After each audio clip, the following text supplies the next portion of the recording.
Mr. Chairman, thank you very much. Ranking Member Engel, all the members of the committee, I'm privileged to be here to have a chance to present the 2017 budget and to answer your questions. And obviously, I know most of them will be sort of more with respect to policy, et cetera. But I will try to be very rapid in this opening. First, our request for resources this year, $50 billion, is equal, as Ranking Member Engel reminded everybody, to about 1% of the entire federal budget. 1 penny on the dollar is everything we do with respect to diplomatic security, development security, relationship security, all of the things we do with our embassies, AID, everything. And I would suggest very respectfully to the members of this committee, it is a minimum price for the leadership that we offer to the world, that we are currently engaged. I think, as the chairman said, I can't remember a time where there are as many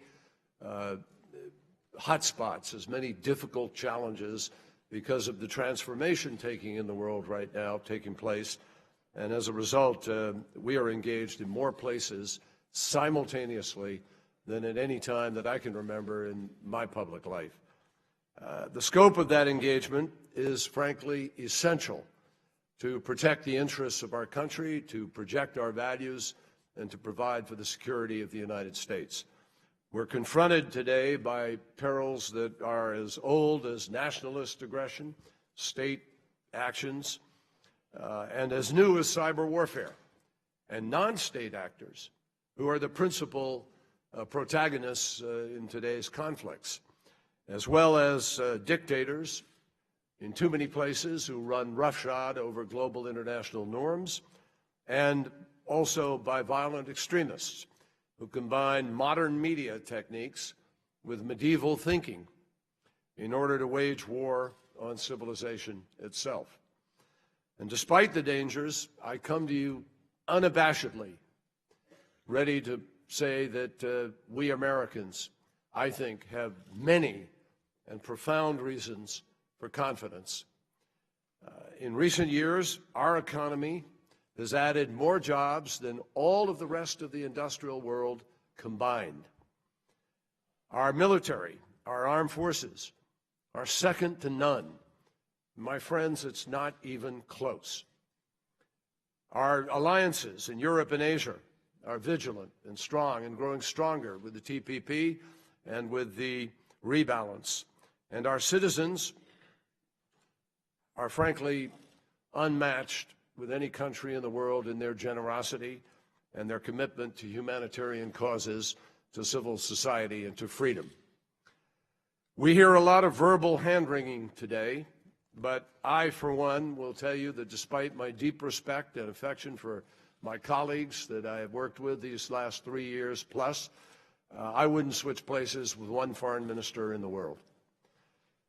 And I certainly don't want to see the United States retreat to some illusionary golden age, given the conflicts and the challenges that we face in the world today, and the need to project our values and protect our interests and build the security of our nation.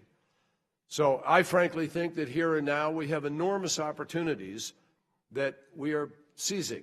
In the past year, with great debate here, obviously, and many people who chose to oppose it, we reached an historic multilateral accord, P5+1, and the world with Iran, that has cut off that country's pathways to a nuclear weapon, and it has made the world safer because they no longer have the fissionable material or the capacity to build that bomb. In Paris in December, we joined governments from more than 190 nations.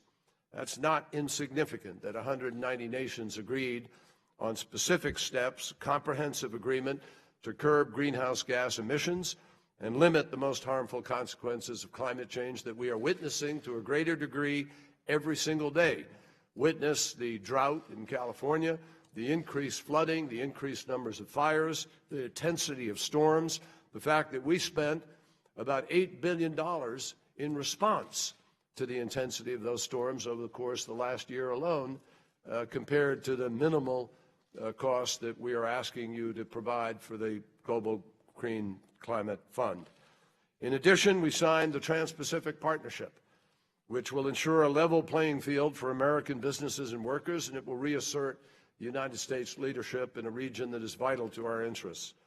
In Northern and Eastern Europe, we are quadrupling support for our Security Reassurance Initiative, giving Russia a very clear choice between continued sanctions and meeting its obligations to a sovereign and democratic Ukraine.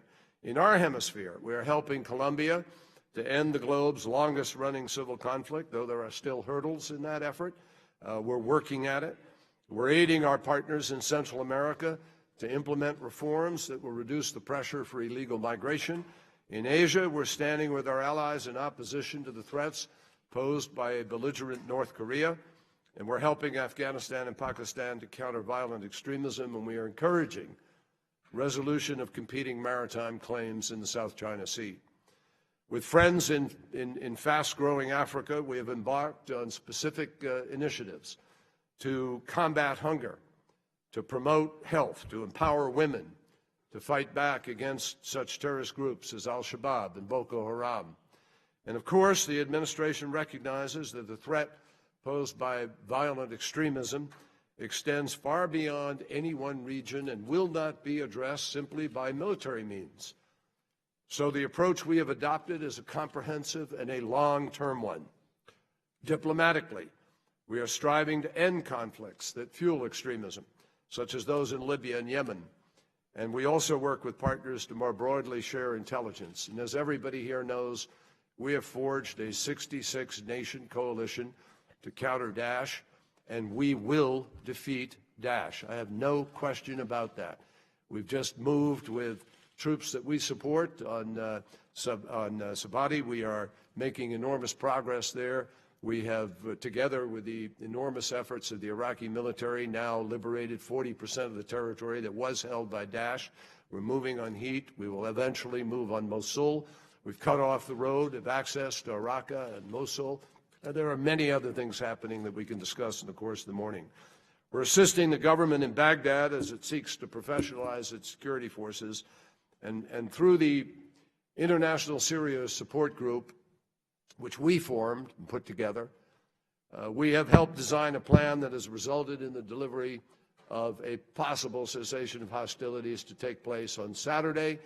We have a team that will be working in Geneva and another team working in the next couple of days directly with the co-chairs, the Russians, in an effort to try to encourage that process to take hold. I will say that for the first time in years, 5 or 6 communities have received some 114 trucks of humanitarian assistance, and some 80,000 people now have supplies for a month that didn't have it a week ago before we were able to seal that agreement. And my hope is, though I know it's very difficult, no illusions about it, my hope is that we can work out a modality in the next few days that will see this actually take hold. We're calling on every eligible party to join in this effort, and we can talk more, obviously, in the course of the morning about our vision for the political settlement itself. So I just close by saying, Mr. Chairman, as everybody knows, this is the last budget of the Obama administration, the last one we will submit to this committee on behalf of American foreign policy and the national security of our country. There is nothing that I, as Secretary, or personally as a citizen, take more seriously than protecting the security of our country. I ask for the fair consideration for your counsel, your advice, your support, and backing for this budget and our initiatives. But above all, I just want to say thank you to all of you for the extraordinary privilege of being able to work with you in support of an agenda that I believe not only reflects the best hopes and values of our country, but I am convinced when you analyze the challenges of the world today, I believe this budget also reflects the best hopes of the world. And that's what America's leadership is all about. So I thank you, and I look forward to your questions.